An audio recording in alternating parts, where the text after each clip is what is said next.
ออกขาย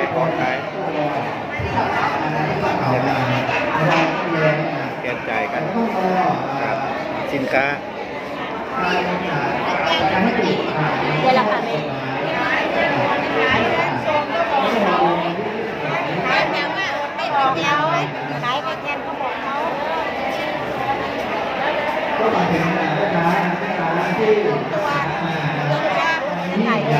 อันนี้เป็นเสื้อ PI นะเดี๋ยวขอทำ เมื่อกี้ไหนคะที่ไหนของแม่ใช่ไหมคะ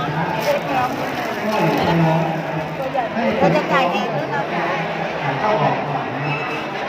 เอาสแกนตัวนี้ต่อเลยสแกนมันจะได้หนึ่งสองเอาไปได้แล้วด้วยก็มีขนมก็มีขนมเยอะเลย อันนี้บอกค่ะ50 บาทค่ะสแกนเลยค่ะเขาได้สแกนเอาแกนไปก่อนเจ็ดก็ไปเจ็ดก็ไป